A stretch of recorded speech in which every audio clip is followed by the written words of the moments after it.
আপনি বলছেন আপনি প্রতিহিংসা বা জিঘাংসার শিকার। কাদের দ্বারা এই প্রতিহিংসা বা জিঘাংসার শিকার হলেন? আমাদের একটা কথা আছে না, ডাক্তারদের, আমাদের সোসাইটি তো কাকের গোস্ত নাকি কাকে খায় না আর কি। ডাক্তারদের গোস্ত ঠিকই ডাক্তাররা খায় আর কি। প্রায় ২ বছরে আপনি নিয়মিত কর্মস্থলে উপস্থিত হননি, শিক্ষাদান করেননি এবং গবেষণায় সম্পৃক্ততার বিষয়েও প্রশাসনকে অবহিত করেন নাই। তবে নিয়মিত বেতন ভাতা উত্তোলন করেছেন। এই টাকাটা তো তারা ব্যাংকে পাঠাতো, কোনদিন আমি তো চেকও দেয় না, আমি বেতন টাকা তুলতে আমি উত্তোলন কেমনে করলাম, তারাই তো আমার ব্যাংকে পাঠাইছে। এরকম ডকুমেন্ট দেখাতো যে তারা এরকম কোনো ক্লাস দিছে বা কোনো মিটিং হয়েছে বা রিসার্চের কথা বলছে বা ডাকছে আমাকে, আমি যাই নাই, এরকম যদি ডকুমেন্ট দেখাতে পারে, দেখাতো, আমি তো রেগুলার গেছি। আপনাকে তিনি তার শিক্ষক হিসেবেই আখ্যায়িত করছেন এবং তিনি লিখছেন যে গত ১৭ বছর তৎকালীন বিএসএমএমইউ থেকে তিনি সহ মানে ডাক্তার সাখাওয়াত শান্ত সহ শত, শত চিকিৎসকের নিয়োগ বাতিল হয়েছে। শারীরিকভাবে লাঞ্ছিত করা হয়েছে, প্রাপ্ত প্রমোশন থেকে বঞ্চিত করে একাডেমিক জীবন ধ্বংস করা হয়েছে। আপনার কাছে ক্ষতিগ্রস্ত কেউ এ বিষয়ে অথরিটির সাথে কথা বলার অনুরোধ করলে আপনি কোনো ভূমিকা রাখেন নাই। এবং তখন তো এটা বললেন অন্য প্রশাসন ছিল, পলিটিক্যাল ব্যাপার ছিল, আর আমি তো রাজনীতির কোনো মানুষ না। সরাসরি আমি রাজনীতির সঙ্গে আগেও জড়িত ছিলাম না, কোনো সময় আগেও ছিলাম না, এখনো নয়। আমার কাজ, পেশা চিকিৎসা। ধরেন আপনি কি এটা কখনো অথরিটি মানে আপনি আচ্ছা, যেহেতু ওইটাই বলতে চাচ্ছি, প্রধানমন্ত্রীর ওইটাই ব্যক্তিগত বলছি যে চিকিৎসক ছিলেন, আপনার অনেক রিচ ছিল ওইটাই সচিব বলছি আমি। পদমর্যাদার জি। এখন অনেকে আমার ছাত্র ছিল, ছাত্র ছাত্রী, এবং তাদের প্রতি আমি অত্যন্ত সিম্প্যাথেটিক। কিন্তু আমি বিভিন্ন ফোরামে বিভিন্ন ভাবে, হয়তো মিডিয়াতে এগুলো আসে নাই, আমি কিন্তু কথা বলার চেষ্টা করছি, কিন্তু আমি করতে পারি নাই। বিশিষ্ট লিভার বিশেষজ্ঞ প্রয়াত অধ্যাপক ডাক্তার মবিন খান, তিনি বীর মুক্তিযোদ্ধা।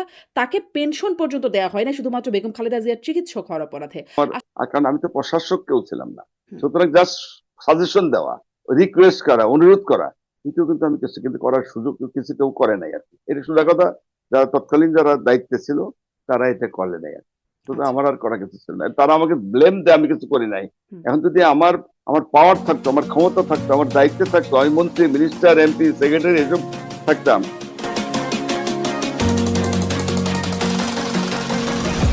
প্রশ্ন হবে লাগামহীন।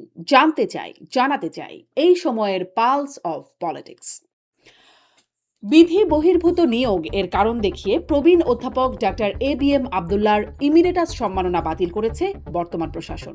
আসলে কোথায় হয়েছে বিধির ব্যত্যয়, নাকি সাবেক প্রধানমন্ত্রী শেখ হাসিনার ব্যক্তিগত চিকিৎসক হওয়ার কারণেই তিনি প্রতিহিংসার শিকার?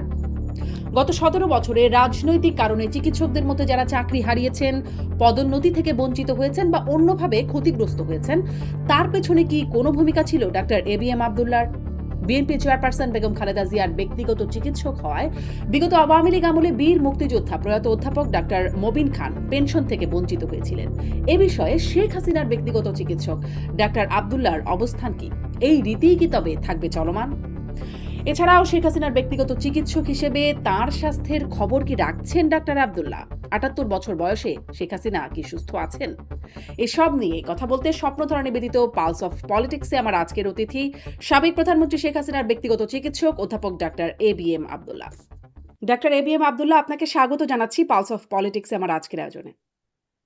আপনাকে অনেক ধন্যবাদ, শুধু দর্শকদের শুভেচ্ছা জানাই, স্বাগত জানাই। আপনাকেও ধন্যবাদ স্যার, সময় দিচ্ছেন।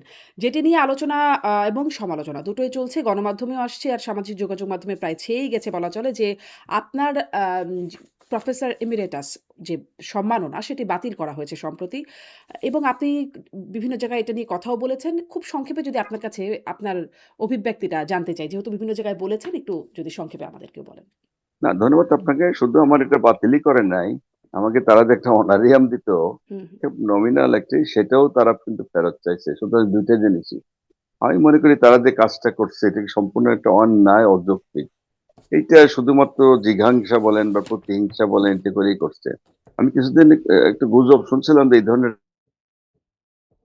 সুতরাং আমি মেন্টালি প্রিপেয়ার ছিলাম। এটা আমার খুব একটা কষ্টও হয় নাই, খুব একটা ক্ষতিও হয় নাই, হুম। কারণ আল্লাহ তো আমাকে অনেক দিয়ে ফেলছে আমার এই বয়সে। পরে হয়তো এই কথাতে আসবে আমার, আমি আমার মনে করি যোগ্যতার চেয়ে অনেক বেশি পেয়ে গেছি আর কি। এটা আল্লাহর রহমত আমার উপরে। এই শুধু একটা এই এমএইচএস, এই একটা জিনিস, এটা যদি বাতিলই করে বাদই যায়, আমার এমন কি আর ক্ষতি হবে? বরং যারা এটা করলো, আমি মনে করি তারা যে যেহেতু এই জিনিসটা অবৈধ, অন্যায়, আমি মনে করি তারা খুব নিচু মনের পরিচয় কাদের দিচ্ছে। প্রতিহিংসা বা যেমন আমার জিঘাংসার শিকার হলেন আপনি? আপনি আমার আসলে এই এই বয়সে এসে এইটুকু তো না করলেও তারা পারতো। এটা এমন কি আর জিনিস এটার বাতিল করতেই হবে? এটাতে যে আমাদের যে ইউনিভার্সিটি, এটা টিচিং হসপিটাল, এটা মেডিকেল ইউনিভার্সিটি, এখানে মনে হয় আর কোনো কাজকর্ম না, এখানে আমারটা বাতিল করলেই একেবারে ইউনিভার্সিটি বোধহয় বিশাল কিছু একটা করে ফেললো। সুতরাং এদিক থেকে আমার কাছে কোনো, যেটা বললাম আমি, আমি মোটামুটি ভালো আছি, সুস্থ আছি, কোনো অসুবিধা হচ্ছে না আমার। জি। আপনি বলছেন আপনি প্রতিহিংসা বা জিঘাংসার শিকার। কাদের দ্বারা এই প্রতিহিংসা বা জিঘাংসার শিকার হলেন? কাদের দ্বারা, যেহেতু প্রশাসনটা করছে এটা, সুতরাং তারাই তো এটা করছে, কারণ এটা তো আমাদের বঙ্গবন্ধু মেডিকেল ইউনিভার্সিটির প্রশাসনিক সিদ্ধান্ত এটা হয়েছে, হুম, তারাই করছে এটা, এবং তারা তো সবাই প্রায় ডাক্তার আর কি। হুম। আমাদের একটা কথা আছে না, ডাক্তারদের, আমাদের সোসাইটি তো কাকের গোস্ত নাকি কাকে খায় না আর কি, ডাক্তারদের গোস্ত ঠিকই ডাক্তাররা খায় আর কি। সুতরাং আমার যে উন্নতি হচ্ছে, একটা পর একটা অনেক উন্নতি আছে, পরে হয়তো আমি বলবো একসময় আমার কি প্রোগ্রেস, কেন আমি এরকম আগাচ্ছি, এটা হয়তো কারণ তারা হিংসায় হচ্ছে না আর কি, কারণ ওকে কেমনে টেনে নামান যায় আর কি, এটাই আর কি। তো এই এছাড়া তো আমি আর প্রশাসনিক কোনো কারণ দেখি না। স্পষ্ট। প্রশাসনিক সিদ্ধান্তের কথা বলছেন। প্রশাসনিক সিদ্ধান্তেই আপনাকে প্রফেসর এমেরিটাস বানানো হয়েছিল। সেই মানে প্রশাসনে কি পুরো রদবদল হয়েছে? আমরা জানি আসলে আওয়ামী লীগ সরকার পতনের পর বা ক্ষমতাচ্যুত হবার পরে অনেক রদবদল হয়েছে। সেই প্রশাসন কি পুরোপুরি বদলে গেছে? আসলে ঘটনা সেটাই, যেহেতু এটা আগের প্রশাসন করছে, সুতরাং এরা তো আগের প্রশাসন যা করছে এদের বাদ দিতেই হবে আর কি, এটা থেকেই হয়েছে।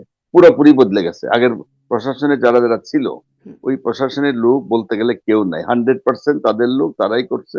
সুতরাং দায় দায়িত্ব তাদেরই, আমার কোনো দায় দায়িত্ব নাই এখানে, আমার কোনো, যেটা বললাম, যা করছে এর জন্য তারা কি হবে দেখা যাবে পরে আর কি, তা আমার কোনো অনুভূতি নাই। আপনাকে যে বলা হয়েছে যে বেতন ভাতা বা সুবিধাদি যা ছিল সেটা ফেরত দিতে। এটি আসলে আপনি ফেরত দিবেন কিনা বা এটা কেমন পরিমাণ আর্থিক টাকায় যদি জিজ্ঞাসা করি? কারণ গণমাধ্যমে একটা আপনাকে অঙ্ক একটা, পাচ্ছি। আপনাকে একটা জিনিস আমি ক্লারিফাই করি, এটা হয়তো আপনি আরো সুন্দর করে প্রেজেন্ট করবেন, সেটা হলো, যখন এই যে এমেরিটাস অধ্যাপক হিসেবে, এটা তো কোনো চাকরি না, এটা বেতনও না, এটা অনারিয়াম দেওয়া হয়, এবং আইনে আছে অনারিয়ামের পরিমাণটা হলো একজন অধ্যাপকের সর্বোচ্চ যে বেতন রিটায়ারমেন্টের সময়, ওই পরিমাণ টাকাটা পাবে। আচ্ছা, আরেকটা কথা বললি, আমি কিন্তু রিটায়ার্ড অলরেডি, রিটায়ারমেন্ট হলে আমি তো পেনশন পাই, হুম, এটা পেনশনটা তো পাবো, এই লাইফ লং আল্লাহ যতদিন বাঁচিয়ে রাখে, সব চাকরিতে এটা আছে, আমার ওইভাবে কিন্তু পেনশন চলছে। হুম, হুম, এখন আসছে, বাড়তে বাড়তে বোধহয় 54,000 সামথিং, বা একটা ফ্র্যাকশন আছে, এটা কিন্তু পাচ্ছি। আর এমেরিটাসের যে আইন, সেটা হলো একজন অধ্যাপকের পেনশন ছাড়া সমান বেতন আমি পাবো, লেটেস্ট বেসিক পেটা আর কি, সেটা কিন্তু 78,000 টাকা হয়। তারা করছে কি, আমার পেনশন যা পাই, ধরেন 54 বা সামথিং, ওর সঙ্গে এক্সট্রা টাকা যোগ করে 78 বানাইছে, পেনশন সহ। এটা তো আরেকটা অবৈধ কাজ করছে, তাহলে তো পারে না, ওটা তো 78 তো আলাদা। একজন অধ্যাপকের সমান বেতন যেটা, মানে প্রাপ্য বেতন যেটা বেসিক পে, হুম। সেটা কিন্তু তারা না দিয়ে পেনশন প্লাস ধরুন এর সঙ্গে হয়তো 23-24 হাজার টাকা একটু আসে, দুইটা মিলে আমাকে 78,000 করে তারা দিচ্ছে আর কি। আরেকটা অন্যায় অবৈধ কাজ করতে। আচ্ছা, এই যে টাকাটা ফেরত চাইলো, তারা কি পেনশনের টাকা ফেরত চাইতে পারে? কোনো কোনো চাকরিতে এরকম কোনো নিয়ম আছে? কেউ রিটায়ারমেন্টে গেল, সারা জীবন চাকরি করলো, পেনশন পাবে, এই টাকা কি ফেরত পায়? এই টাকাটা সহ তারা যে হিসাব দেখাচ্ছে, এই টাকা সহ তারা কি ফেরত চাইছে? তাহলে এখন এইটা টোটাল কত আরেকটা টাকা অন্যায় দেখাচ্ছে? অবৈধ কাজ টোটাল করছে। কত টাকা দেখাচ্ছে ফেরত দিতে হবে? তারা তো বলছে যেটা হয় হ্যাঁ, 14 লক্ষ, আসলে 14, 14.5 লক্ষ, এটা হয় না, এটা আন্দাজেই লিখছে, এই হিসাবও করতে পারে না। হুম, ইভেন আমার যখন অর্ডার দিছে, অর্ডারে লেখা আছে যে আমার নিয়োগটা অবৈধ ঘোষণা করলো, বাতিল, তার সঙ্গে ওই যে টাকা ফেরত দিতে হবে, এই অর্ডারে এইটুকু লেখা, কত টাকা কি, এটা কিন্তু অর্ডারের মধ্যে লেখা নাই। এটা তারা বিভিন্ন মিডিয়াতে, বিভিন্ন বিভিন্ন হুম, দেখতেছেন, তারা সারা মিডিয়াতে হইচই পড়ে গেছে, তখন তারা বলতেছে 14 লাখ, 14.5 লাখ।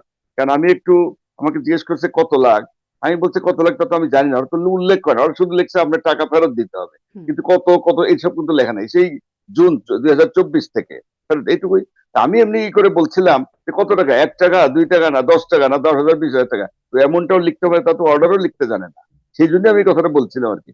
কিন্তু তারা পরে দেখাচ্ছে 14.5 লাখ টাকা, সম্পূর্ণ আরেকটা রং একটা হিসাব দিচ্ছে আর কি। কারণ আমার পেনশনের টাকা তো ফেরত দেওয়ার অধিকার তাদের নাই, এক্সট্রা টাকা তারা যদি চায়, হ্যাঁ, সেটা রিয়েল হিসাবটা তারা দেবো, আমি দিতেই হবে, তারা যদি চায়, তারা যদি মনেই করে যে যেহেতু আমার এটা বাতিল, আর যদি মনে করে আমার টাকাটা তারা দিছে, এটা কিন্তু আইন মেনেই দিছে, আগের যে প্রশাসন হুম। যারা ছিল, তারা নিয়ম নীতি মেনে সিন্ডিকেটের মাধ্যমে এটা পাশ করাই কিন্তু এটা দিছে, এবং তারা যেহেতু এটা মানতে চাচ্ছে না, তো সেহেতু আর তো বলার কিছু নাই। হুম। তারা রিয়েল হিসাবটা দেখ, প্রয়োজন আমি এখন দিব, এখন তারপর এখন দেখবো ২ কি টো প্রশ্ন। করবো। আপনি কি এই টাকাটা ফেরত দেবেন? মানে নাকি আপনি কোনো আইনি আচ্ছা, ব্যবস্থা বা কোনো রকম অ্যাপিল করবেন? না, যদি যদি তারা চায়, আমি আগে তারা রিয়েল হিসাবটা আসুক দেখি। তারা যদি একেবারে এতই ইউনিভার্সিটির দৈন্য দশা হয়ে থাকে আর অচল হয়ে গেছে, আমার টাকা ছাড়া চলবেই না তারা, যেহেতু এটা আইনের মাধ্যমেই পাশ করা হয়েছে, সিন্ডিকেটের মাধ্যমে আগের প্রশাসন করছে, যেহেতু তারা এটা করতে চাচ্ছে, সেটা ডিসিশনটা আমি পরে নিই। আমি দেখি কি করি আরকি। আইনের চিন্তা ভাবনা আমি এখনই তো করতে চাচ্ছি এখন না ঠিক আরকি। তারা আসলে কি? কারণ আপনি আপনি নিশ্চয়ই স্যার দেখেছেন, আপনি এবং সৎভাবেই বিশ্লেষণ করে আমাদেরকে বলবেন যে তারা কোথায়, বিধির ঠিক কোথায় লঙ্ঘনটা তারা পাচ্ছে? তারা দেখাচ্ছে যে ওই যে সিন্ডিকেটে যে এই আইনটা পাস আসলে রিয়েল আরেকটু ক্লারিফাই করা দরকার। আমাকে এমেরিটাস অধ্যাপক হিসেবে নিয়োগ দেওয়া হয় ২২ সনে, হুম, ২০২২ সনে আরকি। এবং তারা একটা লাম্প সাম ধরে ৳৩০,০০০ মান্থলি দেওয়া হবে এইভাবে আরকি। হুম, আসলে তখন আইনে অনেক কিছু ক্লিয়ারই ছিল না বা অনেক কিছু তারা ক্লারিফাই করেনি। তাদেরও একটু ভুল ছিল। ওই প্রশাসনে বলছি হুম, ২০২২ সনে যারা ছিল, আরেক প্রশাসন সেটা। হুম। তো সেখানে এই আইনটাই ছিল আরকি।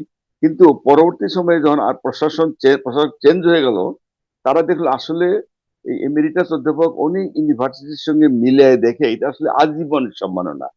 তারা তখন কিন্তু ৩ বছরের জন্য দিছে। এটা হয় না। এটা সাধারণত লাইফ লং। অনেক ইউনিভার্সিটির অনেক দেশেই আছে। ইভেন ঢাকা ইউনিভার্সিটি বলেন আরো অন্যান্য ইউনিভার্সিটি আছে। এইজন্যই এর আগের যে প্রশাসন, ঠিক এই প্রশাসনের আগের ইমিডিয়েট প্রশাসন, তারা এই আইনটা কিচ্ছু করে নাই, শুধু সংশোধন করছে। সংশোধন করে তারা লিখছে যিনি আজীবন সম্মাননা, সুতরাং আজীবন ভাবেই ওই অর্ডারটা ওইভাবেই আছে, তাকে আজীবনের জন্য এমেরিটাস অধ্যাপক হিসেবে নিয়োগ দেওয়া হলো। এই শুধু সংশোধন করছে। এবং এটাই বর্তমান প্রশাসন বলছে সিন্ডিকেট যেটা করছে একজনের প্রস্তাবের ভিত্তিতে এটা করা হয়েছে এবং ওই সময় অনেকগুলো এজেন্ডা থাকে সিন্ডিকেটের মিটিং এ, ওই এজেন্ডাতে এটা ছিল না, সুতরাং এটা অবৈধ। এটাই বলছে এই যে এই সংশোধনীটাই আদেশটাই অবৈধ, এটা তারা অবৈধ বলতে চাচ্ছে আর কি। কিন্তু এখানে তারা একটা জিনিস হয়তো বলে না, না চেপে গেছে না কি করছে, আপনার যে কোনো মিটিং এ বা সিন্ডিকেট মিটিং বা যে কোনো মিটিং এই এজেন্ডা থাকে 1 2 3 4 লাইন, শেষের দিকে কিন্তু একটা বিবিধ থাকে। তারা ওই বিবিধ ধরে ধরে আমার এই জিনিসটাকে পাশ করাইছে। এখন তারা বলে যে এটা অবৈধ। আর তারা যদি অবৈধ বলেই থাকে এই দায়িত্ব কি আমার নাকি? এটা তারা যারা আগের প্রশাসন যারা আইনটা পাস করছে তারা কি আপনি না কি এই বুঝেই সিদ্ধান্তকে করছে? চ্যালেঞ্জ করবেন? আমি চ্যালেঞ্জ এই মুহূর্তে করতে চাচ্ছি না। চ্যালেঞ্জ বলতে ওই আইন তো কেস করা তো। আমি এই মুহূর্তে চাচ্ছি না, কারণ এদের সঙ্গে পারা যাবে না। এরা খুব বেশি পাওয়ারফুল এখন তো। আমি নিরীহ শান্তশিষ্ট আছি। দেখি কতদূর করতে পারে। যদি ওইরকম আমাকে কিন্তু অনেকে বলছে চ্যালেঞ্জ করার জন্য। ইভেন অনেক আইনজীবীও আমাকে বলছে আরকি যে আপনি এটা রিড করেন, দেখবেন ওরা এই রিটে ওরা টিকতে পারবে না। যেহেতু ওরা করছে দেখি এর শেষ পর্যন্ত কি হয় আরকি। একটু ওয়েট করছি আমি দেখি। আমি আচ্ছা, তবে আমার ব্যক্তিগতভাবে আইনে রিড করার ইচ্ছা আমার কিন্তু নাই। আচ্ছা। আ আপনার কাছে কি কোনো ব্যাখ্যা চাওয়া হয়েছে বা আপনার সাথে কোনো রকম কথাবার্তা যখন এই সিদ্ধান্তগুলো হচ্ছে? আরেকটা ভালো প্রশ্ন করলেন। এই যে তারা হুট করে একবারে একদিনের মিটিং এই একজনের ডিসিশন নিয়ে তারা এটা বাতিল করলো। তারা তো আমাকে আত্মপক্ষ সমর্থনের কোনো সুযোগ তো দেয় নাই। আমাকে এক্সপ্লেনেশন কল করতে পারতো তারা। করে তারা কোয়েশ্চেন করতে পারতো। কোয়েশ্চেনে যদি তারা স্যাটিসফাইড না হতো তাহলেও বাতিল করতে পারতো। হুম, সেই সুযোগ কিন্তু তারা আমাকে দেয় নাই। নিজেদের মতো করে হুট করে ডিসিশন নিয়ে বাতিল বাস। এবং জব বাতিল প্লাস টাকা ফেরত দিতে হবে। আমাকে আমি আমি আমি কিন্তু জানিই না কিছু আসলে। আচ্ছা, সুতরাং এই সুযোগটা কিন্তু তারা, আমি মনে করি এটাও জিনিসটা ঠিক হয়নি, অবৈধ হয়ে গেছে আমি মনে করি এবং অনৈতিক বলেই আমার বিশ্বাস। কারণ আমাকে তো সুযোগ দিতে হবে। আসামির কাছেও তো মানুষ অনেক সময় বা কত কেস কত কিছু থাকে, কিন্তু এক্সপ্লেনেশন কল করা হয়, এক্সপ্লেনেশন কল করলে আমি জবাব দিতাম, হুম, জবাব স্যাটিসফাইড না হলে তারা বাতিল করতে পারতো। সে সময় সুযোগ কিন্তু আমাকে দেয় নাই। আচ্ছা। এখানে বিএমইউর বরাত দিয়ে পত্রিকায় লিখছে যে মানে কেন আপনার বিধি বহির্ভূত সেরকম একটা ব্যাখ্যা আছে এবং বলছে যে নিয়োগের পর প্রায় ২ বছরে আপনি নিয়মিত কর্মস্থলে উপস্থিত হননি, শিক্ষাদান করেননি এবং গবেষণায় সম্পৃক্ততার বিষয়েও প্রশাসনকে অবহিত করেন নাই। তবে নিয়মিত বেতন ভাতা উত্তোলন করেছেন। আম মানে এই অভিযোগটা সম্পর্কে আপনার বক্তব্য কি? আচ্ছা, এই অভিযোগটার সম্বন্ধে ১ম কথা বলি, বেতন-ভাতা তো আমি উত্তোলন করি নাই। আগের প্রশাসন তারা আইনগতভাবে সিদ্ধান্ত নিয়ে যা টাকা দিবে, এই টাকাটা তো তারা ব্যাংকে পাঠাইতো। কোনদিন আমি তো আর চেকও দেয় নাই, বেতন টাকা তুলতে আমি উত্তোলন কেমনে করলাম? তারাই তো আমার ব্যাংকে পাঠাইছে। তো আমি উত্তোলন তো করলাম না। হুম, 2nd যে কথাটা হলো, এই বললেন যে সেটা ২০২৪ সন, তাই তো? ২ বৎসর। হুম, হুম, হুম, তারা আগে কোথায় গেল? এই ২ বছরের মধ্যে এরা সময় পায় নাই। তারা আগে আমাকে এই যে কাজটা তারা করলো ২ বছরের মধ্যে আগে করলো না কেন? ৬ মাস ১ বছর আগেও করতে পারে নাই। এতদিনে এসে তাদের কেন এটা মনে হইলো যে আমার এই কাজটা তারা অবৈধ? আগে হুঁশ ছিল না তাদের, এটা করতে পারে নাই। ৩য় কথা তারা বলছে যে ২ বছরের মধ্যে আমি যাই নাই। এটা সম্পূর্ণ 100% হচ্ছে ওইটা মিথ্যা কথা। আমি রেগুলার যাইতাম। মাঝে মধ্যে ২ ১ দিন হয়তো কোনো কাজকর্ম থাকতো বা ধরেন হয়তো ছুটি ছাড়া যাই হোক, আমি রেগুলার যাইতাম। ১ম কথাটা হলো এমিরিটাস অধ্যাপক এটা তো সম্মানিত পোস্ট। দায়িত্ব তো বেশি নাই। তার ফিক্স কোনো কাজ নাই। করতেই হবে তা কিন্তু না। যদি আইনেই আছে এটা। যদি কর্তৃপক্ষ আমাকে ক্লাস দিতে বলে, রিসার্চের কোনো কাজ দেয় বা কোনো মিটিং বা এই ধরনের আমাকে কল করে, আমি যেতে বাধ্য, আমি যাইতামও। তারা এরকম ডকুমেন্ট দেখাতো যে তারা এরকম কোনো ক্লাস দিছে বা কোনো মিটিং হয়েছে বা রিসার্চের কথা বলছে বা ডাকছে আমাকে, আমি যাই নাই, এরকম যদি ডকুমেন্ট দেখাতে পারে, দেখাতো, আমি তো রেগুলার গেছি। ডকুমেন্ট দেখালে যদি না যাই, তাহলে না, তার ওই তারা একটা মিথ্যা আরেকটা কথা বলে, তারা আমার হয় কি, ওই একটা মিথ্যাকে সত্য বানানোর জন্য বারবার আরেকটা মিথ্যার অভিযোগ আনতেছে। এমনকি যে কথাটা বললেন, কোনো রিসার্চ করি নাই ট্রেনে, আসলে রিসার্চ আমি করি না কেন, আমি আমার কাজ তো করেই যাচ্ছি। আমি জানেন, আমি এই পর্যন্ত মেডিসিন রিলেটেড 7টা বই লিখছি, এবং 7টা বই সবগুলো ইন্টারন্যাশনাল পাবলিকেশন, দিল্লি থেকে হয়। আমি রেগুলার আসতাম, আমার বইগুলো তো নিউ এডিশন করতে হয়। আমি বাস কয়েক মাস আগেই কিন্তু আমার short case and telecom medicine প্রথম বই আমার, এটা নিউ এডিশন করছে। আরেকটা বই নিউ এডিশন হয়ে গেছে প্রায়, ECG in medical hmm. Practice, এটাও টেক্সট বই, সবাই পড়ে। আরেকটা হলো রেডিওলজি ইন মেডিকেল প্র্যাকটিস, আরেকটা, এরকম 7টা বই আমার আছে। আমি রেগুলার এসে কাজ করতাম, এবং আপনাকে একটু আচ্ছা, বলা এটা উচিত কি বোধ এটা হয়। কি আপনি প্রশাসনকে অবহিত করেছেন? কারণ এটার মানে প্রশাসনকে অভিযোগটা তো হচ্ছে প্রশাসনকে অবহিত প্রশাসনকে তো, করেন নাই। আমি বই লেখে তো এটা নতুন নয় তো, আমি তো বই শুরু করছি সেই 1998, এগুলো আমি এডিশন চেঞ্জ হুম, করতেছি। প্রশাসন তো না জানে, এটা আমার তো দায়িত্ব না তাদেরকে জানা, এটা আমার পার্সোনাল বই, হুম, কিন্তু ইন্টারন্যাশনাল এডিশন হয়। এবং এটা নতুন তো না যে আমি এখন করছি, প্রশাসনকে জানানোর মতো তো কিছু না তো। প্রশাসন তো জানে বলেই আমার বিশ্বাস, কারণ এখানে এই বইগুলো আমাদের দেশে 100% মেডিকেল স্টুডেন্টরা কিন্তু পড়ে, হুম, even subcontinent everywhere, India, Bangladesh, Pakistan, Bhutan, Nepal, সবাই, ইভেন অন্য দেশ, মিডল ইস্টের দেশেও পড়ে, ব্রিটিশ ওরিয়েন্টেড অনেক দেশেও, কিন্তু এটা নতুন কিছু না। আরেকটা কথা বলি যে আমি কিন্তু রেগুলার পত্র পত্রিকায় লিখি, হুম, বাংলায় লিখি, স্বাস্থ্য স্বাস্থ্য বিষয়ক, এবং সাধারণ মানুষকে স্বাস্থ্য সচেতন করে তোলার লক্ষ্যে আমি লিখি। এগুলি কম্পাইল করে লেখাগুলো, আরো 3টে বাংলা বই আছে আমার, কিন্তু এই পর্যন্ত 10টা বই হয়ে গেছে। 7টা মেডিকেল রিলেটেড, 3টে বাংলা, এবং এই বইগুলো কিন্তু ওয়েল অ্যাকসেপ্টেড, সাধারণ মানুষ, সাধারণ পাবলিক, হুম। এটা জনগণকে সচেতন করে তোলার লক্ষ্যে আমি বাংলায় লেখালেখি করি, এবং তারা কিন্তু খুব মানে ভালো একটা গ্রহণযোগ্যতা কিন্তু পাইছে। সুতরাং এটা আমার একটা বিশাল অ্যাচিভমেন্ট। তো আমি কাজ করি না কেন, এগুলোকে আমার এমনি এনে ঘোরার দিন থেকে আকাশ থেকে উঠে আসে, আমি রেগুলার যাই। ইভেন আমি শুক্রবারও গেছি, অনেক ছুটির দিনও গেছি, শুক্রবারে যাইয়ে আমার যেদিন সুযোগ হইতো যাইতাম। জুম্মার নামাজ আমাদের এই হসপিটালের পাশেই বিশাল মসজিদ আছে, রেগুলার কিন্তু আমি, রেগুলার মানে আমি যখন যেতাম জুম্মা নামাজে কিন্তু এখন করছি, মাঝে মধ্যে বিকেলে যাইতাম, রাত 8টা 9টা পর্যন্ত কাজ করতাম। তা আমার তো আর এমন না যে হাজিরা খাতা আছে, হুম, ওইরকম তো কিছু নাই। সুতরাং ওইরকম ডকুমেন্ট তো আমার নাই, দেখানোর তো সুযোগও নাই, কিন্তু আমি যেতাম। তো আল্লাহ তালা তো সাক্ষী আছে, কত লোক আমাকে দেখছে না। আর হুম, আমি তো একা যেতাম না, আমার স্টুডেন্ট ডাক্তার একজন ছিল, হুম। ওরা যেত, একসাথে কাজ করতাম। তো সুতরাং আমি যাই নাই যে এটা তো সম্পূর্ণ এই যে এত একটা মিথ্যা জি, অভিযোগ। একদম স্পষ্ট যে মানে সবখানে আপনার বই পড়ে আমি এবং আসলে এখন ডাক্তারদের সাথে কথা বললেই জানা যায় যে বেশিরভাগই আপনার ছাত্র। এই যে এখন যারা প্রশাসনে আছে, আপনার ছাত্ররা কেউ নাই যারা আসলে সিদ্ধান্তগুলো নিচ্ছে? আছে, সেজন আছে।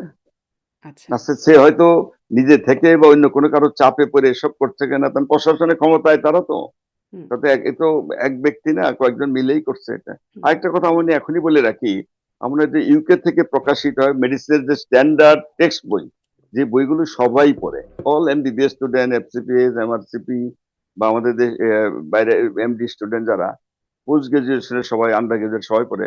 ডেভিডসনস মেডিসিন যেটাকে বলা হয়, Davidson principles and practice in medicine, আর একটা কুমার এন্ড ক্লার্কের ক্লিনিক্যাল মেডিসিন, 2টা বই, টেক্সট বই, সবাই হুম, পড়ে, আমরা পড়ছি, সবাই পড়ছে। এই টেক্সট বোর্ডের, ইন্টারন্যাশনাল অ্যাডভাইজরি বোর্ডের আমি কিন্তু মেম্বার। এই নিউ এডিশন যেটা হলো, এটার মেম্বার।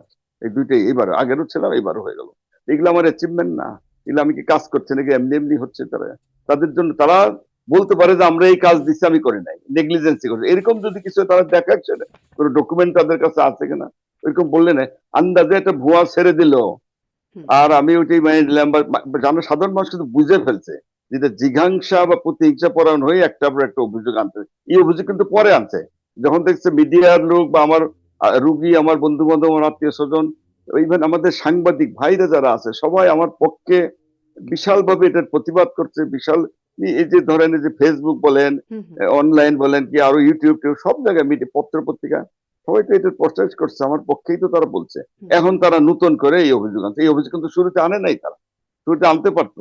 ওই একটা একটা মিথ্যাকে সত্য বানাইতে গেলে আরো 10টা মিথ্যা কথা বলতে হয়, এই কাজটাই কিন্তু তারা করছে এখন। আচ্ছা। এই যে মানে Facebook এ আসলেই আম এটার অনেকেই সমালোচনা করছে এই সিদ্ধান্তের। আবার ধরেন আমি যদি বলি ডাক্তার সাখাওয়াত শান্ত তিনি নিয়মিত গণমাধ্যমে কথা বলেন, টক শোগুলোতে কথা বলেন। আপনাকে তিনি তার শিক্ষক হিসেবেই আখ্যায়িত করছেন এবং তিনি লিখছেন যে গত ১৭ বছর তৎকালীন বিএসএমএমইউ থেকে তিনি সহ মানে ডক্টর সাখাত শান্ত সহ শত, শত চিকিৎসকের নিয়োগ বাতিল হয়েছে। শারীরিকভাবে লাঞ্ছিত করা হয়েছে, প্রাপ্ত প্রমোশন থেকে বঞ্চিত করে একাডেমিক জীবন ধ্বংস করা হয়েছে।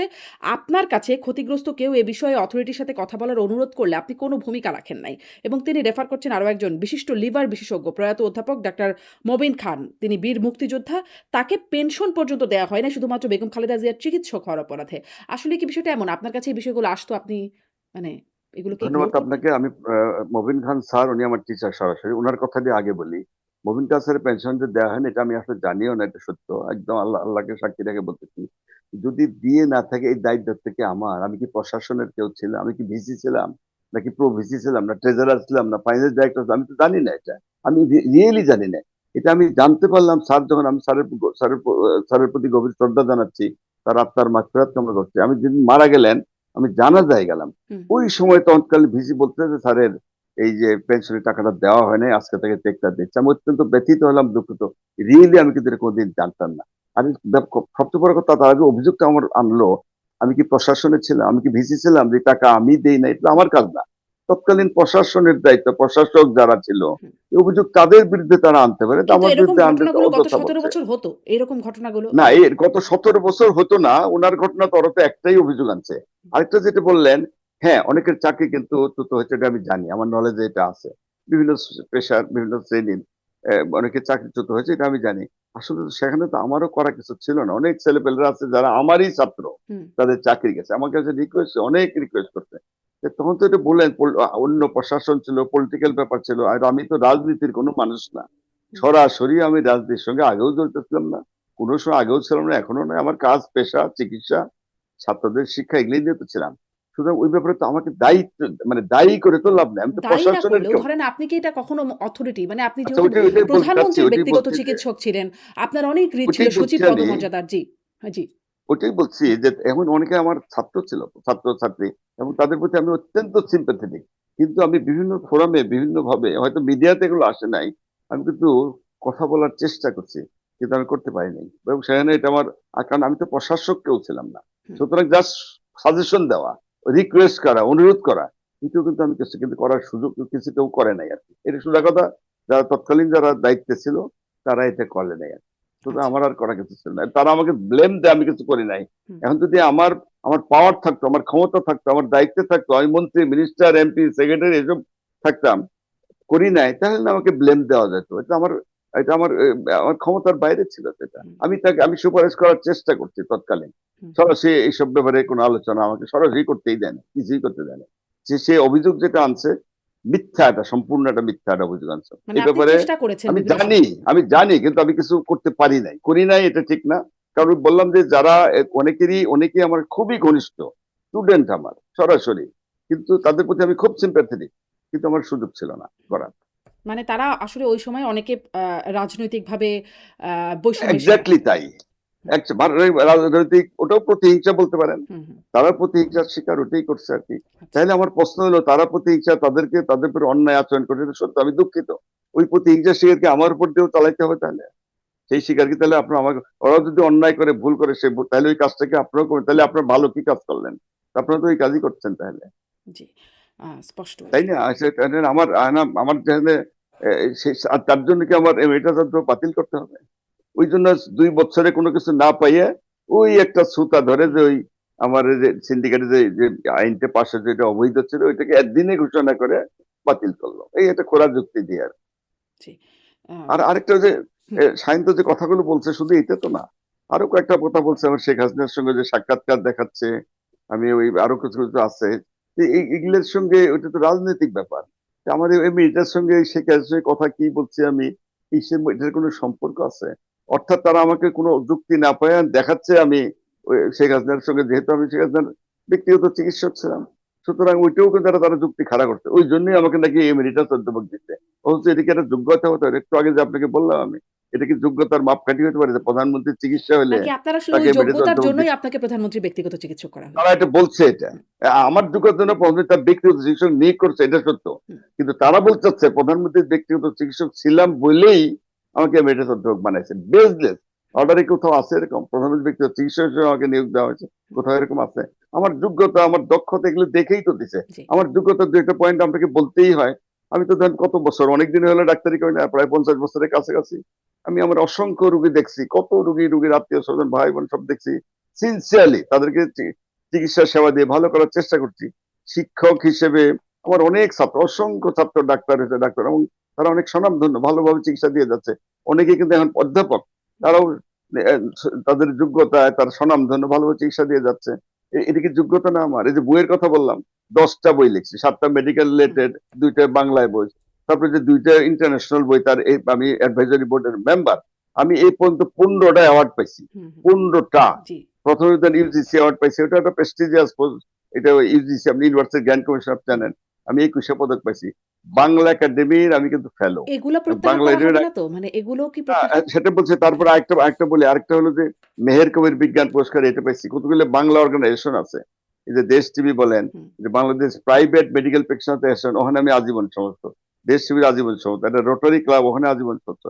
করোনার সময় কিন্তু আমাকে করোনা হিরো হিসেবে আমাকে উপাধি দেওয়া হয়েছে। হুম, এগুলো কি আমার অ্যাচিভমেন্ট না? আমার যোগ্যতা দেখেই তো এটা দেওয়া হয়েছে। ওই প্রধানমন্ত্রীর চিকিৎসক ছিলাম বলে এটা দেওয়া হয়েছে। হুম, হুম। এইটা কেউ বিশ্বাস করবে? জি। এগুলো আমি তো না। যতটুকু গ্রহণযোগ্যতা জানি আপনি খুবই মিনিমাম টাকায় আসলে যেখানে এখন ডাক্তারদের অনেক ফি, আপনি খুবই একটা মিনিমাম ফি রাখেন সম্ভবত। আপনি হয়তো ভালো বলতে পারবেন। আপনি এখনো পর্যন্ত ৳৩০০ য় রোগী দেখেন। এই বিষয়টা ভালো মন্দ কি এটা মানুষ বিচার করবে আর কি। হ্যাঁ, আমি ৩০০ টাকায় রুগী দেখি। এটা আমার আমার অহংকারের কিছু নয়। আমি দেখি। হ্যাঁ, এটা হ্যাঁ, আমার ইচ্ছা। এটা যার ব্যক্তিগত ব্যাপার। কেউ ৳২,০০০ নেয়, কেউ হ্যাঁ। ৳৩,০০০ নেয়, তারপর ব্যাপার। আমি আসলে ৳৩০০ নিই। আমার সাইকোলজি হলো গরিব ধনী সবাই যেন মোটামুটি আমার কাছে পৌঁছতে পারে আরকি। গরিব কত মানুষ আছে না? রিক্শাওয়ালা, এই যে ফেরিওয়ালা নিচে করে খাচ্ছে। কৃষক, শ্রমিক আছে, সাধারণ শ্রমিক, কত লোকজন। তার তো ইনকাম করতে বহুত কষ্ট। আমি এমনভাবে রাখছি যে সবাই যেন কম বেশি, নিম্ন আয়ের, মধ্যবিত্ত, উচ্চ আয়ের যারা, তারা তো আসেই। তাই সেজন্য ওই ৳৩০০ রাখছি। আমি ওই শুরু থেকে তাই ছিল। ওইটা আর আমি বাড়াই নাই, এবং এই ব্যাপারে আমার পরিবারও কিন্তু কোনোদিন বাধা হয়ে দাঁড়ায় নাই। আমার ওয়াইফ ছিল, আপনি জানেন, উনি কিন্তু মারা গেছেন করোনা হয়ে ২০২১ সনে। উনিও কিন্তু কোনদিন বাধা হয়ে দাঁড়ায় নাই। ইভেন আমার একটা মেয়ে, একটা ছেলে, ২ জনই ডাক্তার। ছেলেটাও পোস্ট গ্রাজুয়েশন করছে, এমআরসিবি করছে, মেয়েটাও এমডি করা। তারাও কিন্তু আমি কেন নেই এমনি বরং ওই হাসি ঠাট্টা করতো। এই তোমার ছাত্র অমুক ৳১,০০০, ৳৫০০, ৳১,৫০০ নেয়। তুমি এরকম কেন এরকম করতো? এমনি ঠাট্টা করতো। হুম, হুম। তারা কোনদিন কিন্তু এই যে আমি টিউশনে কেউ বাধা হয়ে দাঁড়ায় নাই। এইটা আমি আমার সাইকোলজি আমি চালাই আসছি, এইভাবেই চলবে আরকি। জি। এতে আমি তৃপ্ত আমি। আমার কোনো অসুবিধা হয়নি। জি, আপনি আরেকটা বিষয়ে একটু শোনা যায় এটা আপনি নিশ্চয়ই এটা কনফার্ম করবেন যে এটা আসলে কি গুঞ্জন নাকি এটারও বাস্তবতা আছে। যে এখনো বর্তমান সময়ে আ অনেক ভূতাপেক্ষ প্রমোশন দেয়া হচ্ছে বা বেতন ভাতাদি দেওয়া হচ্ছে। যারা আসলে অনেক আগে ১৭ বা ২০ বছর আগে তারা মেডিকেল অফিসার ছিল তাদেরকে এখন প্রমোশন দিয়ে সরাসরি অধ্যাপক পদে দেয়া হচ্ছে। এরকমটা শোনা যাচ্ছে বিভিন্ন জায়গায়। এটা কি নিছক গুঞ্জন নাকি এটির একটা বাস্তবতা আছে? আসলে এরকম কথা আমিও শুনছি। যেহেতু আমি সরাসরি কোনো দায়িত্বে না, এ ব্যাপারে আমি কোনো কমেন্ট করতে চাচ্ছি না। এই গুঞ্জন কিন্তু বাজারে চালু আছে। একেবারে ১৫ বছর আগে চাকরি, ওই যেটা বললেন একটু আগেই, ডক্টর সায়েন্সের কথাই বললেন না? অনেকে চাকরিচ্যুত হইছে। হুম, এটা হইছে তো? হুম, হুম, ওইটা হইছে, তারা হয়তো বিভিন্ন জায়গায় চাকরি করছে, অনেক বেতন পাইছে, টাকা নিচ্ছে। তাদেরকে এরকম রেগুলারাইজ করা হয়েছে, এরকম আমিও শুনছি আরকি। এই ব্যাপারে আমি কমেন্ট করতে চাচ্ছি না। কারণ যারা চাকরি যদি তারা পেয়ে থাকে, তাদের প্রতি, তাদের চাকরিচ্যুত হয়েছে, তাদের প্রতি কিন্তু আসলে অবিচার করা হয়েছে। এটা কিন্তু আমি আগেও স্বীকার করলাম। হুম, হুম, অনেকের চাকরি গেছে, এটা সত্য। বা রিটায়ারমেন্টে গেছে, এটা সত্য। এবং তারা যদি চাকরি পেয়েও থাকে, তো ভালো।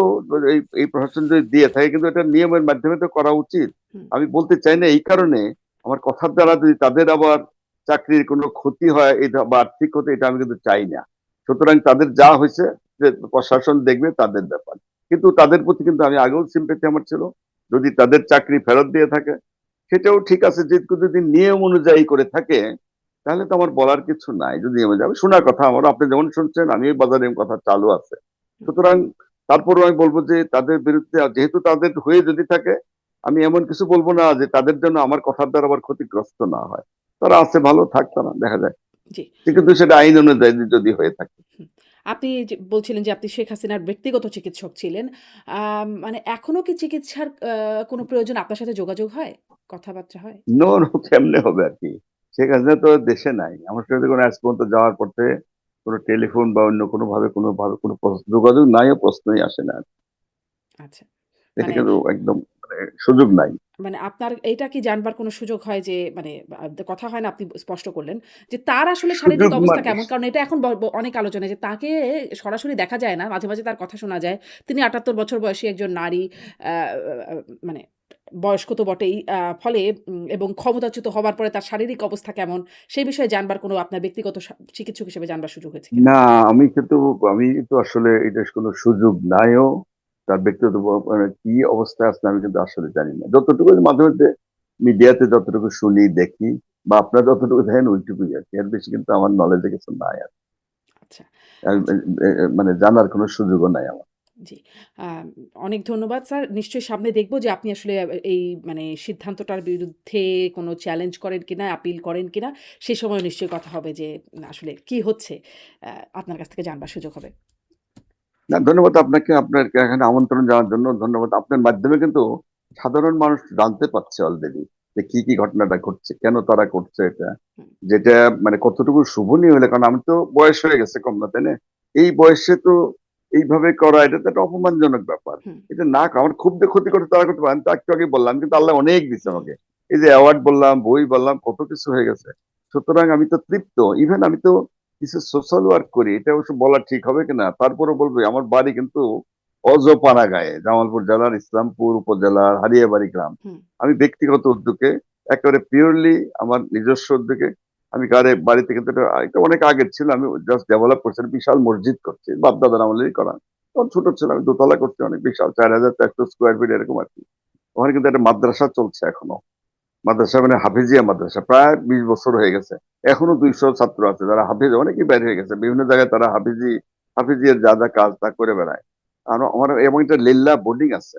বিনা পয়সায় খাওয়া-দাওয়া এগুলো কিন্তু চলে আরকি। এবং ওখানে ওই যে সরকারিভাবেই আমি করায় নিছিলাম তখন একটা কমিউনিটি ক্লিনিক আছে। যেখানে এটা কমিউনিটি ক্লিনিক আপনারা জানেন। হুম, সেখানে সার্ভিস দেওয়া হয়। গভর্নমেন্ট সরকার থেকে ওষুধ দেয়। আমি ব্যক্তিগত উদ্যোগে যা ওষুধপত্র অনেক সময় যে কোম্পানি ওই যে স্যাম্পল-ট্যাম্পল কত কিছু দেয় না? প্লাস আমি আমার নিজস্ব টাকায় মাঝে, মাঝে ওষুধপত্র সাপ্লাই দেই। কিন্তু গ্রামের মানুষের খুব উপকার হয়। জি, ডেইলি ৫০, ৬০, ৭০, ৮০, ১০০ রোগী গরিব একটা সিম্পল জিনিস। ওখানে কিন্তু ফ্রি ডেলিভারি কিন্তু সেফ ডেলিভারি সিস্টেম আছে ওইটা করে। ভ্যাকসিনের ব্যাপার আছে তারা হেলথ এডুকেশন যা পারে করে। সুতরাং আমি মনে করি যে সোশ্যাল ওয়ার্ক থেকে এই যে একটা মসজিদ, একটা মাদ্রাসা, একটা কমিউনিটি ক্লিনিক, একটা লিল্লা বোর্ডিং এতটুকু করছি তো এটাও কিন্তু আমি তৃপ্ত। আমি খুব আনন্দ পাই। ভাল লাগে নিশ্চয়ই, মানুষের নিশ্চয়ই। জন্য কিছু করতে। জি, আরকি আমি নিশ্চয়ই। সেটাই আপনি চালিয়ে আপনার যাবো। এই ভবিষ্যতেও আপনার তাই চালিয়ে যাবো। আপনার এই ভালো কাজগুলো চালিয়ে যাবেন। আপনার জন্য শুভকামনা রইল। নিশ্চয়ই আপনি আপনার দ্বারা মানুষের যে উপকার সেটি হতেই থাকবে। অনেক ধন্যবাদ স্যার সময় দেবার জন্য, যুক্ত হবার জন্য। ধন্যবাদ আপনাকেও। আবার সবাইকে শুভেচ্ছা জানাচ্ছি। দর্শক আপনাদের সবাইকে ধন্যবাদ।